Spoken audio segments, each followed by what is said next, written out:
크립토 초대석 시간입니다. 이번 시간에는 신민철 로또다 대표와 함께 디지털 자산 원래 서비스와 또 업계 현황에 대해서 이야기 나눠보겠습니다. 어서 오세요. 네, 안녕하세요. 네, 먼저 본격적으로 이야기 나눠보기 전에 로또다라는 회사에 대해서 좀 소개해 주시죠. 네, 안녕하세요. 저는 그 웹3 지갑 개발하고 있는 회사 로또다 대표 신민철입니다. 저희는 지금 빗썸의 자회사로 이제 시작한 스타트업이고요. 올해 이제 연말까지 해서 그 지갑 출시를 준비하고 있습니다. 네. 회사 이름이 좀 특이한 것 같습니다. 아마 네. 얘기 많이 들으실 것 같은데요. 네네. 로또다라는 회사인데 네. 서비스명은 또 브리또. 네. 브리또는 이제 저희한테 좀 익숙한 이름인데 로또다는 저는 처음 들어봐서 어떤 의미인가요? 로또다는 이제 이탈리아 말로 네. 그 회전 교차로라는 뜻입니다. 그러니까 회전 교차로라는 게 보면은 이제 신호등 같이 중앙화된 어떤 관제 시스템이 없는데도 차량들을 이렇게 통제하는 그런 방식인데, 네. 뭐 예를 들면 이제 프랑스 파리에 가시면은 네. 그 복잡한 그 개선문 주변의 그 교차로가 신호등 하나 없이 이 회전 교차로 방식으로 통제가 되거든요. 네. 그러니까 저희는 그러한 통제 방식이 이 블록체인의 어떤 탈중앙화 이상과 굉장히 닮아 있다 이렇게 생각을 해서 이제 이름을 네. 졌고요. 이게 약간 이제 중의적인 의미가 있는데 또 네. 다른 뜻으로 유럽에 가시면 그 건물에 이제 대형 돔이 있는 네. 둥그런 돔이 있는 큰 건축물들이 많이 있는데 그 건축물들을 로또다라고 부르기도 합니다. 사실 이제 재밌는 거는 이게 약간 이제 어감을 이제 기억하기 좋게 만들려고 로또다 이렇게 약간 이제 한국에서는 보통 로터리라고 하죠. 네네 그렇게 쓰는 건데 사실 그 어떤 지원했던 직원 중에 한 사람이 회사 이름을 듣고 자기 와이프가 네. 이상한 회사 갔다고 가지 말라고 했던 그런 네. 케이스도 있습니다. 네, 그런 여담이 있군요. 네, 근데 자, 아까 웹3 지갑을 만든다고 하셨는데 네네. 그러면 웹3에 대해서 어떻게 정의를 하고 계신가요? 그러니까 웹3라 그러면 이제 앞에 1.0이 있고 2.0이 있었고 이제 3.0 혹은 웹3라고 저희가 부르는데요. 네. 네. 그러니까 이제 IMF 직후쯤 되겠죠. 저희가 웹 1.0이 나오던 시절에 대한민국의 그 어떤 미래를 결정하는 중요한 법들이 그때 등장을 했는데 네. 소위 이제 저희 업계에서 뭐 전자문서 관련법들 이렇게 통칭을 합니다. 그래서 전자문서 뭐 최근에 이슈가 되고 있는 공인인증서 같은 것들이 이제 그때 등장을 했는데 그때 그 전자문서라고 하는 것은 뭐냐면은 종이화된 문서를 스캔해서 그냥 디지털 파일로 전환한 수준이었겠죠. 그렇죠. 네. 근데 이제 그런 모든 문서들은 그 안에 콘텐츠가 있습니다. 네. 어떤 계약을 얘기하고 있고요. 어떤 약속이 담겨 있는데 웹3라고 하는 것은 그 약속을 종이 문서에 든 것이 아니라 컴퓨터 코드로 옮겼다라고 저희는 그렇게 보고 있거든요. 네. 그렇다 그러면은 그 웹3가 실현되는 공간, 그거를 저희는 이제 메타버스라고 볼 것이고, 그럼 웹3 메타버스 공간 안에서 화폐를 주고받게 되면은 그 화폐는 기존의 종이화폐나 우리가 익히 알고 있는 법정화폐가 아니라 디지털 커런시, 그러니까 네. 암호화폐가 될 것으로 저희는 보고 있고요. 그렇다 그러면 메타버스 안에도 이제 무슨 가상 부동산이라든지 자산 같은 게 생길 수 있지 않겠습니까? 그럼 그 자산들은 NFT로 만들어져야 된다라고 저희는 보고 있습니다. 그러면 이제 뭐 말씀하신 걸 좀 제가 잠깐 정리를 하면 네. 어쨌든 메타버스 기반의 기존의 어떤 종이 문서 네. 위주의 어떤 계약이라던가 이런 게 아니라 인터넷 상에서 블록체인 상에서 이루어지는 모든 계약들이 메타버스에서 좀 더 자유롭게 그리고 네. 이제 토큰 경제 기반으로 이루어지는 것을 이제 로또다에서는 웹 3.0이라고 정의를 하고 계시고 그런 네. 서비스를 또 만들겠다는 말씀이시죠? 맞습니다. 네. 지금 서비스 하시고 있는 것 중에 이제 지갑 서비스가 가장 대표적인 것 같은데요. 네네. 전자지갑이 뭐라고 생각하시고 또 어떤 지갑을 만들고 계신지를 좀 설명해 주시면 좋을 것 같습니다. 사실 지갑이란 단어가 이제 호주머니에 있는 그 지갑으로부터 단어가 나온 거고요. 네. 사실 그냥 전통 금융 기업들의 그 핀테크 앱에서도 지갑이란 단어를 많이 쓰긴 합니다. 네. 근데 저희 이제 암호화폐 업계에서 쓰는 지갑이라고 하는 것의 정의는 이제 블록체인은 그 개념이 그 이제 장부가 분산된 네트워크상의 존재를 하는데 그 장부가 소유자의 것이라는 것을 증명할 수 있는 그걸 이제 키라고 부르는데 열쇠, 키라고 부르는데 그 열쇠를 보관하는 것을 저희가 지갑이라고 부르고요. 그렇다 그러면은 그 지갑이 할 수 있는 기능은 그러한 이제 원장의 보관 기능과 그다음에 원장의 교환이 일어나거나 거래가 발생할 수 있잖아요. 네. 그래서 그 어떤 행위를 인증하는 그런 것들을 이제 하는 서비스를 저희는 이제 전자 지갑이라고 부르고 있습니다. 네. 그러면 어떤 전자지갑을 만들고 계신지요? 제가 그 해외에서 이제 그 개발자들끼리 모이는 컨퍼런스에서 들었던 얘기인데 네. 전 세계에서 가장 많이 쓰고 있는 전자지갑 중에 이제 메타마스크라는 게 있습니다. 그렇죠. 네. 근데 메타마스크를 쓸 때 그 이제 그 당시 외국인 개발자, 그러니까 전문가겠죠. 그분이 하셨던 표현이 기억나서 제가 기억하고 있는데 뭐라 그러냐면은 메타마스크를 쓰는 건 마치 그 뇌수술을 받는 기분이다. 이게 무슨 얘기냐면 굉장히 고통스럽고 어렵다. 인터페이스가 어렵고 네. 그렇다는 뜻인데 그래서 제가 이제 그 친구한테 뭐라 그랬냐면 그렇다 그러면 한국 사람이 메타버스를 쓰는 거는 네.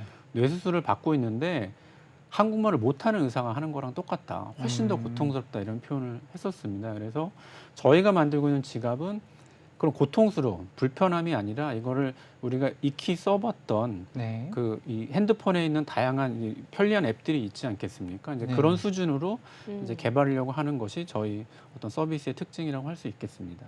그러면 메타마스크 같은 경우는 이제 가장 괴로운 부분은 사실 처음 써보는 사람 입장에서는 네. 모든 것들을 다 본인이 관리하고 네. 잘못되면 본인이 책임을 져야 된다는 네. 부분이거든요. 네네. 그러면 이제 로돈다에서 제공하는 지갑 서비스는 약간 이제 그런 것보다는 어느 정도 좀 로돈다에서 이걸 관리를 해주는 그런 느낌인가요? 그게 반드시 그렇지는 않고요. 그래서 업계에서 그게 중요한 차이점이 있습니다. 그러니까 키 관리에 대한 책임이 네. 회사에 있다 그러면 저희가 이제 커스터디언 형태라고 부르고요. 네. 저희 같은 경우는 이제 개인 지갑, 그러니까 그 책임은 개인한테 있는 게 맞습니다. 그러니까 이게 어떻게 비교하시면 되냐면 네.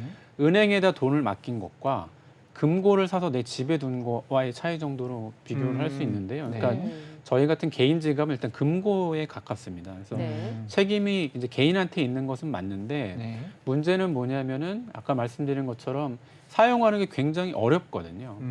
일단 써보면은 개발자나 어떤 전문가들이 아니시고 일반 그 분들이 보시기에는 그 안에 쓰이는 용어들도 어렵고 영어로 되어 있고 거기에 이제 암호화폐 지갑의 주소라는 것들은 보면 저희가 봐도 굉장히 그러니까 난수들의 조합이거든요. 그래서 네. 어렵게 보이는데 이제 그런 것들을 좀 사용자가 편리한 인터페이스로 하는 게 첫 번째겠고 두 번째는 그 지갑이 이제 그 보건 문구라고 부르는 게 있습니까? 니모니 코드라는 게 있는데 그걸 보통 이제 종이에 적어서 이제 개인들이 보관하는 방식을 많이 쓰고 있는데 저희 같은 경우는 그것을 이제 본인이 사용하고 있는 클라우드 환경, 네. 구글 드라이브 같은데 암호화된 문서를 올려서 쉽게 복원할 수 있게 하는 그런 이제 차이점을 저희가 가지고 있습니다. 그러면 이제 뭐 정리를 좀 하자면 UX나 UI 이런 부분들에 있어서 사용성이 굉장히 좀 좋고 네네.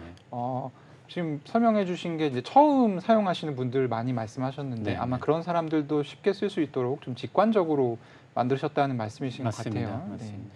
네, 또 말씀해주신 내용 외에도 네. 이 브리또 월렛이 메타마스크와 비교했을 때 좀 차별화 된다라고 네. 좀 자랑할 만한 부분이 있다면 어떤 게 있을까요? 일단 첫 번째로 말씀드리고 싶은 건 일단 한국어 서비스가 된다는 게 굉장한 장점입니다. 네. 그러니까 고객센터에서 지금 뭔가 화면이 나오는데요. 네. 그러네요. 그러니까 고객센터에서 한국어로 응대가 가능하다는 점, 그 네. 각종 매뉴얼, 그 다음에 주요 그러니까 같은 것들이 다 한국어 서비스가 된다는 게 일단 가장 큰 장점이 되겠고요. 네. 두 번째로는 아까 말씀드린 것처럼 이제 지갑을 사용할 때 가장 많이 쓰는 용도가 그 개인 간의 암호화폐의 전송인데 전송을 할 때 말씀드린 것처럼 상대방의 주소가 굉장히 어려운 주소로 되어 있는데 그거를 이제 우리 익숙한 채팅 환경 있지 않습니까? 그래서 네. 채팅방에서 주고받듯이 상대 대화명이 보통 있죠. 네, 대화명이 있고 네. 대화방에서 토큰을 전송할 수 있는 그 인터페이스 이게 굉장히 저희가 중점을 들여서 개발한 부분이 되겠습니다. 네. 카톡에서 돈 보내는 거랑 비슷하겠네요. 맞습니다. 동일한데 전송할 수 있는 게 저는 이제 암호화폐라는 것, 그게 차별화되는 포인트라고 말씀을 드릴 수 있겠습니다. NFT 같은 경우도 송금이 될까요? 맞습니다. 네, 그 아주 좋은 말씀해 주셨는데, 그러면 이제 카톡을 말씀하셨으니까 카톡에 보면 자기 이제 그 프로필 사진 같은 거를 저희 이제 NFT로 이렇게 네. 장식을 할 수 있게 되어 있고요. 그 다음에 친구들 간에 이제 NFT를 주고받을 때도 그 채팅방 환경에서 주고받을 수 있도록 되어 있습니다. 그리고 이제 자랑도 하고 싶잖아요. 그렇다 그러면 이제 자기 프로필 밑으로 자기가 보유하고 있는 그 NFT들이 쫙 보여줄 수 있게 그렇게 개발을 해놨습니다. 아, 그러면 기본적으로 채팅 기능이 있고 네네. 거기서 송금 기능도 있고 네. 그리고 프로필에 NFT 넣을 수 있고 밑에 이제 자기가 가지고 있는 NFT를 조금 더 보여줄 수 있는 공간을 맞습니다. 네. 만들어 놓으셨다는 거네요. 맞습니다. 네. SNS네요, 그냥. 그렇죠. 사실 저희가 지향하고 있는 게 이제 웹3 기반의 그 지갑을 확대하게 되면은 이게 네. 일종의 포탈 같은 서비스가 됩니다. 소셜 서비스도 음. 할 수 있고요. 지금 말씀드린 이제 채팅 기능, 네. 그 다음에 그 사용자들 간의 어떤 교류가 발생하는 커뮤니티 공간 이런 것까지 제공할 계획을 가지고 있습니다. 그러면은 저 궁금한 게 그 보통 지금 카톡 같은 경우는 전화번호 기반이잖아요. 네네. 그래서 그렇죠. 제가 그냥 전화번호를 등록하기만 해도 사실 이제 아이디가 자동으로 뜨면서 네네. 누르면 채팅이 가능하잖아요. 네네. 이 지금 브리또 월렛 같은 경우는 그러면 어떤 식으로 월렛 주소를 이제 하면 그 사람이 역시 브리또 월렛을 깔아놓은 상태이면 대화가 가능한 건가요? 맞습니다. 워낙에 이제 익숙한 방식으로 한국 분들이 이제 카톡 네. 그런 이제 어떤 패턴에 익숙하시기 때문에 저희도 이제 비슷하게 개발을 하고 있고요. 중요한 그 관점 중에 하나가 이제 저희가 이제 규제랑도 좀 연관이 있는데 암호화폐 관련해서는 이제 그 고객 확인 의무가 이제 거래소들한테 있습니다. 네. 그래서 우리나라가 전 세계에서 거의 최초로 개인 지갑도 거래소에 이제 등록을 하게끔 그렇죠. 이제 정부가 이제 가이드라인을 주셨는데 그래서 이제 그 개인 지갑의 그 어떤 고객 확인 이 전화번호를 가진 자가 그 지갑을 갖고 있다는 걸 확인한다는 측면에서 저희가 어떻게 보면 더 선제적으로 개발이 되어 있고요. 그래서 말씀하신 대로 내 연락처에 있는 전화번호 친구가 저희 브리또 지갑을 쓴다 그러면 이제 마찬가지로 이제 그 친구로 등록이 될 거고 그 환경에 서로 이제 코인을 거래하거나 주고받을 수 있게 그렇게 개발을 하고 그러니까 있습니다. 단순히 그냥 지갑을 이렇게 보통 이제 바이낸스 지갑이나 업비트 네. 지갑도 마찬가지인데 자주 쓰는 그 송금 주소 같은 경우는 등록을 할 수 있게 돼 있거든요. 맞습니다. 근데 그렇게 됐을 때 내 채팅 상대로 뜨는 것뿐만 아니라 네. 전화번호 기반으로도 친구를 정렬할 네네. 수 있다는 말씀이시죠? 맞습니다. 네네. 상당히 편하겠네요. 그럼 크립토 하는 사람들끼리 쓰기에는 좋을 것 같은데요. 그렇죠. 많이들 써주셨으면 하는 거고 뭐 잠깐 뭐 앵커님 말씀하신 거에 차이점이 있는데 지금 네. 업비트라든지 이제 바이낸스 같은 경우는 아까 말씀드린 것처럼 중앙화된 거래소의 지갑이라는 개념이 그렇죠. 되고요. 네. 거기는 사실은 제 자산을 대리해서 맡겨놓은 개념입니다. 그래서 요즘 최근에 이제 FTX 사태가 있었잖아요. 그러니까 네. FTX가 이제 붕괴 뭔가 이렇게 파산하고 난 이후에 사실 개인 지갑의 사용자가 급격하게 증가를 했습니다. 그러니까 이제 업계에서 저희 커뮤니티에서 어떤 얘기가 나왔냐면 결국에 키 관리를 직접 해야만 된다. 네. 결국에는 거래소가 한테 이제 FTX만 해도 전 세계에서 두 번째로 큰 거래소였잖아요. 그렇죠. 그런 거래소도 파산하는 마당에 그거를 거래소에 맡기면 되겠느냐 해서 다시 사용자들이 개인 지갑으로 회귀하는 이런 걸 저희가 보고 있습니다.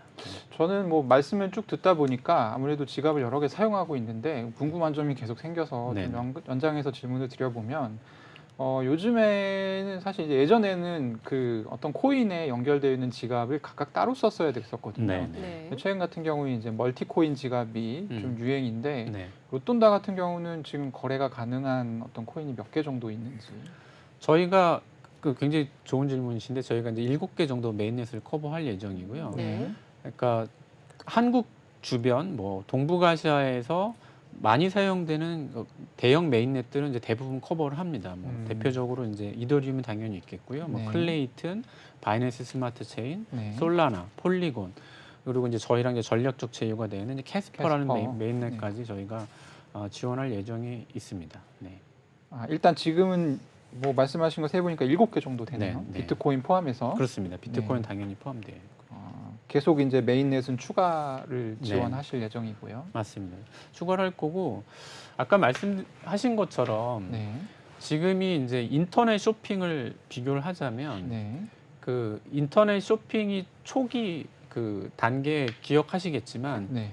개별 그 리테일러가 자기 홈페이지를 직접 만들던 시절이 있었습니다. 네. 그 자기 네, 웹사이트를 맞아요. 만들면 홍보 그 페이지가 있고요. 거기에 이제 지불 결제를 붙이고 그래서 이제 다 개별적인 그 이커머스 홈페이지들이 여러 개가 난립하던 시절이 있었는데 그게 나중에 결국에 어떻게 되냐면 이제 하나의 큰 빅테크들이 통합화된 이커머스 플랫폼으로 통합이 되었지 않습니까? 그렇죠. 뭐 쿠팡도 있겠고 네이버 쇼핑 같은 게 대표적일 텐데 지금 말씀하신 대로 코인 프로젝트라고 하는 것들은 아까 말씀드린 것처럼 기본적으로 사용자와의 키 교환이 있어야 되기 때문에 네. 모든 프로젝트들은 지갑의 기능을 갖고 있습니다. 음. 근데 그게 뭐랑 같다고 보냐면 저희는 마치 인터넷 쇼핑몰을 개별 리테일러가 만들던 시장과 같은데 그렇다 그러면 저희는 결국 어떻게 될 거로 보느냐? 누군가가 그 트래픽을 통합해서 관리해주는 플랫폼이 나타날 거라고 보는데 저희가 이제 그 플랫폼이 될 수 있겠다 이런 생각을 가지고 있습니다. 단순히 이제 지금은 보통 이제 이런 형태의 지갑을 저희는 논 커스터디얼 월렛이라고 부르는데요. 네. 네. 네, 그걸 지갑으로 시작해서 결국에는 이제 토탈 서비스를 제공하는 서비스 제공자로서의 포부가 있으신 것 같네요. 맞습니다. 네. 저희가 이 메타마스크와 차별점을 여쭤봤었는데 네. 그 밖에도 또 다른 제품과의 비교했을 때 장점이 있다면 어떤 게 있을지 정리를 한번 쭉 해주시죠. 아까 말씀드린 두 가지를 또 이제 추가를 하자면 이제 앵커님이 그 언급해 주셨던 여러 가지 코인을 한 번에 다룰 수 있다는 거 역시 굉장한 장점이 되고요. 네. 그 다음에 이제 저희가 이제 빗썸 자회사로서 굉장히 중점을 드린 게 뭐냐면 아까 말씀드린 것처럼 한국의 개인 지갑 사용자들은 빗썸이나 업비트 같은 거래소로부터 입출금을 하기 위해서는 자기 지갑을 등록하는 그렇죠. 절차를 해야 됩니다. 화이트리스트로. 근데 그게 굉장히 좀 번거롭거든요. 네. 번거로운데 그 부분을 저희가 이제 자동화를 해놨죠. 그래서 이제 빗썸 사용자인 경우는 이제 자동으로 저희 브리또 지갑을 쓸 경우에 이제 화이트 리스팅이 되게끔 되는 면이 이제 어떻게 보면 가장 편리한 점이 될 수 있겠습니다. 빗썸 사용자만 지금은 되는 건가요? 현재는 그렇고요. 이제 뭐 다른 이제 국내 거래소들하고 네, 그런 식의 화이트 리스팅 작업을 또 준비하고 있습니다. 네. 이게 지금 아까 멀티코인을 제가 이제 여쭤봤었는데 네. 멀티코인 다음 차례는 사실 이제 멀티체인이잖아요. 네네. 그 중간에 이제 스왑 기능이 들어가야 되고 맞습니다. 사실은 뭐 바이낸스가 지금 밀고 있는 트러스트 월렛이라든지 네. 이런 부분들에서는 지금 도입이 예정되어 있습니다. 네네. 혹시 브리또 같은 경우도 그런 스왑 기능을 좀 제공할 생각이 있으신 건가요? 그렇죠. 그러니까 비즈니스적으로 봤을 때 네. 지갑의 수익 모델은 사실은 그 스왑에 있습니다. 그러니까 스왑 그러니까 이제 저희가 디파이라고 이제 광범위한 영역으로 볼 수 있는데 디파이가 있기 전에는 지갑이 사실은 수익 모델이 없었거든요. 맞아요. 그러니까 그 시절에 시작했던 지갑들이 이제 그 중간에 중단된 서비스들이 국내에도 이제 몇 개 있었지만 지금은 이제 디파이와 스왑을 통해서 사실 수익성이 굉장히 좋은 비즈니스의 영역입니다. 방금 말씀하신 바이낸스의 트러스트 월렛 같은 경우도 그 FTX 사태가 난 이후에 굉장히 공격적으로 사실은 마케팅을 하고 있습니다. 그렇죠. 네, 저도 그리고 깔았습니다. 네. 지금 그 뭐 트위터라는 걸 팔로우 해보시면은 뭐 굉장히 공격적인 마케팅 가입 서비스를 하고 있는데 저희는 당연히 이제 스왑이 들어와 있고 저희가 기존의 스왑과 비교했을 때 이제 저희만의 또 장점이라는 게 뭐냐면은 네. 스왑이 이제 여러 개의 그 엔진들을 선택해서 쓰시게 되거든요. 그렇죠. 뭐 유니스왑이라든지 뭐 클레이 스왑을 쓸 수 있는데 저희가 일단 멀티체인이라는 점도 있겠지만 여러 개의 스왑들이 이제 제공해주는 그 전환 그 비율이 조금씩 다릅니다. 가격이라고 생각하시면 되는데 그 가격 비교를 해드립니다. 그래서 그 해당 시점에 가장 최적의 교환 그 이 가격을 저희가 리스트를 해드리고 그래서 거기 선택하실 수 있게. 보통 이제 그 애그리게이터라고 맞습니다. 하는데요. 네. 그런 기능을 갖추고 있다라는 맞습니다. 말씀이죠. 그러니까, 보통 이제 이런 걸 쓰려면 굉장히 어려운데 네. 어쨌든 지금 여기까지 얘기를 듣고 나니까 사실 한국어 지원이 100% 된다라는 부분이 상당히 좀 메리트가 있겠다라는 생각이 또 저는 드네요. 네. 그러니까 이거를 이제 워낙에 전문가처럼 말씀하시는데 네. 그 아주 초기에 진입하는 분들이 굉장히 많으시거든요. 그러니까 예를 들면은 지금 요즘 NFT가 유행이니까 무슨 네. 마케팅 행사에서 NFT를 막 뿌려요. 네. 이제 뿌려서 이제 막 뭐 좀 중년에 좀 어떤 분들이 받으셨고 한 번도 경험이 없는데 뭔가 준다 그러니까 받고 싶은데 네. 그럼 이제 받으려면 지갑이 있어야 또 되잖아요. 지갑이 있어야 돼요. 그럼 지갑은 어떻게 받아? 근데 이제 해보시면 알지만 NFT라는 게 지갑에 들어오면 그걸 가지고 뭘 하려면 소위 말해 가스비라 그래서 네. 이더리움이 또 있어야 돼요. 그렇죠. 뭐 솔라나가 있거나. 그러면 그 다음 질문이 뭐냐면 이더리움은 어디서 사야 돼? 어떻게 사야 돼? 솔라나는 어디서 사야 돼? 어떻게 사야 돼? 그 질문이 끊임없이 이어지거든요. 그러니까 네. 그렇게 아주 처음으로 이런 비즈니스 혹은 이 서비스를 접하는 분들에게 아주 친절하고 자상하게 저희가 안내해드리고 가이드를 드리려는 게 저희의 이제 포부이고 그래서 어떻게 보면 저희가 웹3를 열어드리는 포탈로서 좀 한번 포지션을 해보겠다 이런 포부를 좀 갖고 있습니다. 대표님이 지금 말씀을 하셨으니까 또 제가 질문을 안 드릴 수 없는 부분이 네, 보통 이제 메타마스크 같은 경우는 말씀하셨다시피 이더리움 플랫폼을 이용하려면 이더리움 수수료를 내야 되잖아요. 네네. 네. 근데 지갑에는 원래 이더리움이 없을 거란 말이죠. 맞습니다. 갓 만든 지갑에는. 그래서 이제 카드 결제 같은 시스템이 장착이 되어 있는데 네네. 로톤다 같은 경우도 그러면 원화 결제로 암호화폐를 구매한달지 이런 게 좀 있나요? 그러니까 한국의 좀 안타까운 점이 그 카드 결제 같은 걸로 네. 이제 뭐 간편 결제라든지 이런 걸로 현재 암호화폐를 직접 구매하는 거는 지금 불가능한 상황이죠. 상황인데 그렇다 그러면 유일하게 이제 암호화폐를 개인 지갑으로 이게 담을 수 있는 경로가 사실은 이제 중앙화된 거래소거든요.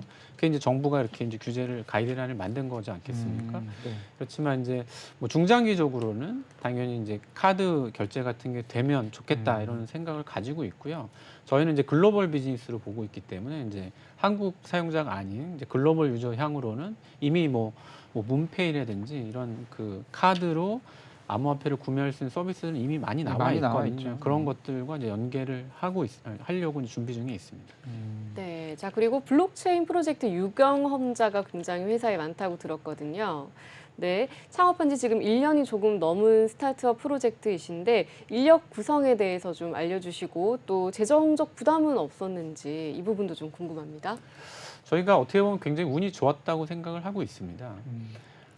한국이 아주 그 암호화폐 초기 단계에서 사실은 전 세계를 리드하는 어떤 리딩 국가였었거든요. 그래서 굉장히 모험적인 개발자들, 사업가들이 많이 있었고 그러다가 이제 뭐 소위 말해서 그 암호화폐 뭐 겨울 뭐 이런 시기도 좀 지나고 그랬었는데 저희가 작년 이제 올해 초에 회사를 셋업하면서 그 이 곳곳에 숨어 있는 굉장히 좋은 인재들을 저희가 다행히 많이 영입을 할 수 있었고요. 다행히 투자자들도 그러니까 저희 스토리를 되게 믿어주셨던 것 같아요. 한국의 요 웹3 지갑 이 도메인이 굉장히 포텐셜이 있지만 뭔가 눈에 띌 만한 플레이어가 보이지 않았고 그걸 그럼 누가 할 수 있느냐 그랬을 때 그러니까 빗썸 같은 거래소랑 제휴할 수 있는 같이 할 수 있는 저희 같은 구조의 회사의 가능성을 높게 봐주셨던 것 같습니다. 그래서 투자도 굉장히 성공적으로 받았고 그다음에 굉장히 좋은 인력들도 많이 들어와 있습니다. 네.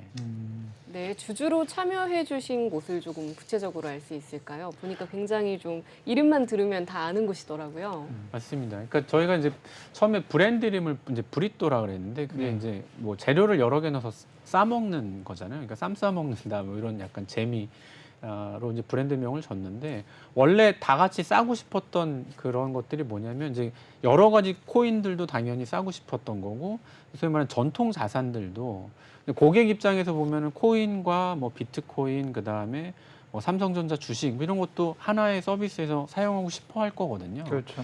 그래서 이제 길게 보면 이제 저희가 지금 당장은 이제 쉽지는 않겠지만 그런 주식이라든지 전통 자산도 같이 싸보자 이런 취지였고 이런 스토리로 저희가 소위 말하는 전통 금융권 회사들을 찾아다녔습니다. 그래서 네. 저희 이상을 그러니까 좋게 봐주셨던 예를 들면 이제 삼성증권이라든지 네. IBK증권, 네. NH증권 같은 회사들이 투자를 해주셨고 네. 다우 이제 키움증권요, 키움그룹의 이제 자회사에서 또 투자를 해주셨습니다. 네. 네. 화면에 보니까 위메이드도 있고 지금 또 한국 네, 위메이드도 있고요. 네. 네, 한국정보인증까지 한국정보인증이 이제 굉장히, 다음 키움그룹 다양한 곳에서 계열사입니다. 투자를 네. 해주셨네요. 이게 지금 그럼 보시면은 요즘에 이제 그런 앱들이 굉장히 많이 나왔거든요. 네. 주식이랑 은행 예금이랑 보험이랑 이제 크립토까지 망라해서 금융 자산을 전부 다 보여주는 그런 앱들이 굉장히 많이 나왔는데 네네. 지금 이제 로톤다 같은 경우는 브리또 월렛을 약간 논 커스터디얼의 형태이지만 네. 사실 이제 여기에 채팅 기능까지 넣어서 네. 네. 하고 그리고 이제 중앙화 거래소랑 굉장히 간편하게 연결할 수 있다라는 네. 측면에서는 상당히 좀 경쟁력이 있어 보이네요, 네네. 실제로. 네. 저희가 뭐 예기치 않게 너무 디테일하게 좀 질문을 많이 드려서 아닙니다. 향후 계획에 대해서 좀 말씀을 많이 주신 것 같긴 한데 네. 뭐 어쨌든 이 지갑을 이제 쓰고 계신 분도 계시고 시청자분들 중에 네. 네. 안 쓰고 계신 분들도 계실 텐데 향후에 이제 어떤 일들이 좀 벌어질지 말씀을 좀 해주신다면. 그러니까 그 아까 잠깐 말씀드렸지만 FTX 사태 이후에 네. 전 세계적으로 그 개인 지갑 사용자가 급증을 했습니다. 네. 뭐 트러스트 월렛 포함해서요. 메타마스크도 마찬가지고. 근데 이제 한국이 약간 좀 이제 갈라파고스처럼 뭔가 좀 동떨어져 있는 게 뭐냐면 한국이 그 이 암호화폐 비즈니스가 굉장히 중앙화 거래소 집중적으로 성장을 해왔었거든요. 물론 그게 그렇죠. 장점도 당연히 있었겠지만 한편으로는 그 코인이라는 것들은 다 뭔가 꿈과 이상이 사실은 있습니다. 코인 프로젝트들은 뭔가 혁신을 하고 싶었던 거고요. 실생활의 어떤 변화, 어떤 그런 것들을 다 꿈꾸고 이상이 있었던 것들인데, 그러니까 코인이 그런 백서에 쓰여 있는 이상대로 사용이 되려면 사실은 거래소에 중앙화 지갑이 있으면 되는 게 아니고 개인 지갑으로 나와야 되거든요. 그러니까 진정한 웹3 혹은 우리가 말한 탈중앙화 어떤 비즈니스의 혁신이 일어나려면 코인이 거래소에 있는 그 어떤 종목이 아니라 일상생활 속에 지갑에 나와서 살아 숨쉬어서 움직여야 됩니다. 근데 한국이 아직 사실 저는 그 단계로 못 넘어가고 있다라고 보는데 그 이유가 바로 이런 지갑이 충분히 보급되지 못했다. 한국 사람들이 편하게 쓸 수 있는 지갑들이 아직 만들어지지 못했다. 이게 한계로 보고 있고 저희가 그런 어떤 문제를 해결하는 어떤 회사가 되고자 하는 게 저희 포부가 되겠습니다. 네. 말씀 중에 이제 듣다 보니까 또 궁금해지는 것이 저는 사실 이제 한국에서 어떤 논 커스터디얼 월렛을 사용하고 싶다라고 하는 그런 사람들이 많을 것 같긴 한데 구체적으로 어느 정도일지를 사실 가늠을 못 하겠거든요. 네네. 그래서 어쨌든 이제 지갑을 직접 지갑 업체를 운영을 하고 계시니까 네. 예, 한국에서 잠재적인 소비자가 어느 정도 될 거라고 보시는지 그리고 현재는 로톤다 지갑을 사용하는 사용자가 어느 정도 되는지도 가능하다면. 그러니까 저희가 아직 출시를 안 해서 현재는 사용자는 네. 없고요. 네.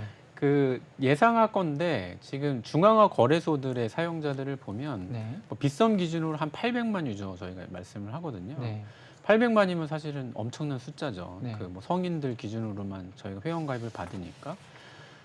근데 이제 아까 말씀드린 것처럼 그 코인을 뭔가 다룬다, 뭐 네. 투자를 한다, 관심이 있다 이런 분들한테는 사실 개인 지갑은 사실 필수적인 거랑 마찬가지입니다. 그러니까 예를 들어서 아까 이제 은행하고 비교를 해드렸는데 네. 은행 계좌가 있다고 해서 개인 이제 호주머니에 있는 뭐 지갑이 없진 않지 않습니까? 네. 반드시 두 개가 다 있는 거잖아요. 그렇죠. 그거랑 마찬가지로 코인, 뭐 블록체인을 뭔가 한다.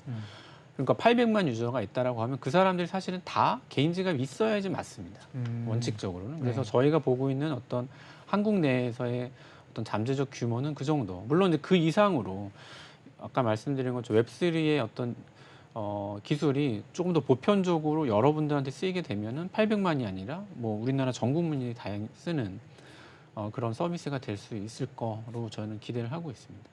지갑 관련해서 그 지금 뭐 위메이드 사태도 있었고 네. FTX 사태도 있었잖아요. 그래서 아마 이제 가상자산 정책이 조금 많이 바뀔 예상이 되고 있는데 네네. 지갑 관련한 정책은 딱히 뭐 어떤 정치인도 내놓지 않고 있는 것 같아요. 거기에 대해서 한 2분 정도만 네, 어떤 정책이 좀 나오면 좋겠다라는 말씀 주실 수 있을까요? 그 한국이 그 이런 새로운 암호화폐 관련된 비즈니스를 시도하기 굉장히 좋은 토대를 갖고 있습니다. 유저도 네. 많고요, 유동성도 풍부하고. 근데 그 아까 말씀드린 것처럼 그 시장이 좀 왜곡돼서 그 어떤 상장된 코인들 위주의 시장으로 형성이 되었던 게 사실이죠. 그러니까 네. 위메이드 사태 같은 경우도 안타까운 일인데 예를 들어서 그러니까 부동산하고 주식을 비교할 때 어떻게 말씀을 하시냐면은 자, 부동산은 사용 가치가 있고 네. 주식은 사용 가치는 없지만 투자 가치만 있다라고 네. 얘기하는데 코인은 어떻게 보면 그 중간 정도에 저는 있다라고 봅니다. 어떤 분들은 사용 가치 때문에 사고 어떤 것들은 투자 가치 때문에 사는데 네. 예를 들어서 사용 가치로 충분히 프루브한 코인 프로젝트라면 사실 굳이 상장을 또 할 필요가 없거든요. 그렇죠. 그 자체로 언제든지 얼마든지 가치를 만들고 하기 때문에 그러니까 뭐 어떤 정책적인 측면에서 제가 뭐 감히 말씀드리고 싶은 건 뭐냐면 뭔가 다음 레벨로 어떤 우리나라의 블록체인 업계가 성장하기 위해서는 반드시 필요한 분야다 이런 생각을 하고 있고 그러기 위해서는 좀 많은 관심과 격려가 좀 있었으면 좋겠다는 생각을 하고 있습니다. 네. 네. 자, 마지막으로 브리또 월렛의 향후 일정에 대해서 좀 알려주시죠. 출시 예정일이 1월이라면서요. 제가 헷갈려가지고 아직 네. 안 나왔는데 여쭤봤는데요. 네. 네, 저희가 1월 중순쯤에 꼭 론칭하도록 준비를 하고 있습니다. 그래서 그때 아마 대대적으로 마케팅도 하고 더 많이 알릴 수 있는 기회가 있기를 바라고요. 오늘 저 초대해 주셔서 너무 감사합니다. 네, 1월 중순에 런칭 예정이라고 합니다. 네, 많이 기대해 보겠습니다. 네, 오늘 말씀 감사드립니다. 네, 감사합니다.